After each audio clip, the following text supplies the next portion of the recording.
There are a lot of great recipes that start with tortillas, but not with these tortillas. Unlike those tortillas, I'm going to show you a recipe today that only requires 4 ingredients. Welcome to Scratch That.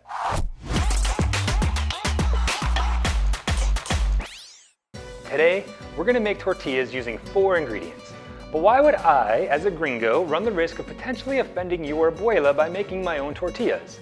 Well, for one, those store-bought tortillas have a bunch of unnecessary ingredients.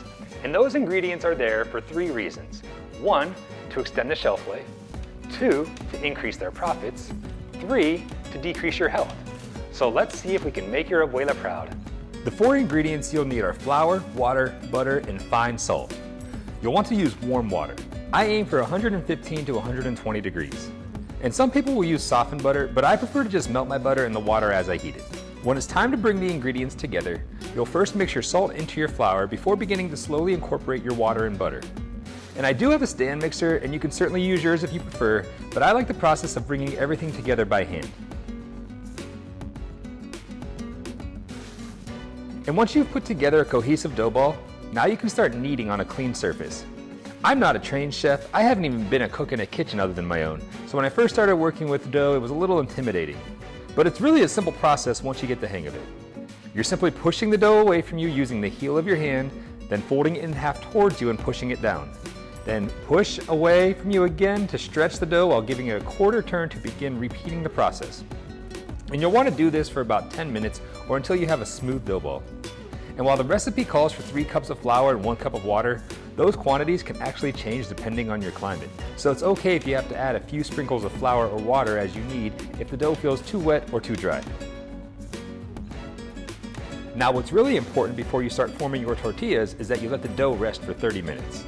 To do this, I like to lightly oil a bowl, rub a little oil on the dough ball, and get it covered in cling wrap. But the reason you want to rest the dough is so the liquid in the dough can redistribute and settle so everything is evenly hydrated. But I know the question you're unanimously asking. What in the world are you going to do for 30 minutes while the dough rests? Well, fret not. I've got you covered there too. You can start by getting caught up on some light reading. I like to cozy up with the Joanna Gaines Magnolia Table cookbooks. FYI, the best French onion dip recipe is in this book. Then, I try to do something around the house to let my wife know how much I love her. So today, I thought I'd help with some decorating. It doesn't get much better than hip-hop legends and football memories you can't let go of. Then, spend some time reflecting on all the years you've wasted pursuing corporate dreams that have done nothing other than left you broken and dissatisfied. Ah, the American dream. Oh, dough's ready.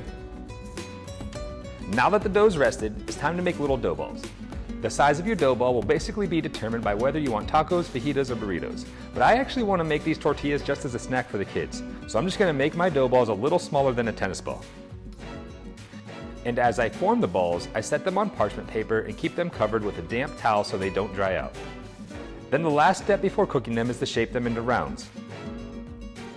So just get a rolling pin out and start rolling the dough and turning it after each forward and back roll with consistent pressure throughout the roll.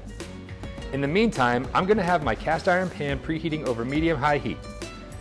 Ideally, you'd use a comal, but Santa hasn't been that good to me yet. The reason for this is because if you cook them on too low of a heat, it will take a long time for those bubbles to form, and you'll be left with a stiff tortilla flat. And yes, I'm happy to have learned that lesson for you the hard way. But once you've made it this far, all that's left to do is continue forming tortillas and getting them cooked. And that's it. A 4-ingredient tortilla recipe that'll hopefully make your abuela proud. But please comment below and let us know what you'd like us to replace next on the next episode of Scratch That. But for now, let's get a tortilla over to our official taste tester to see what they think.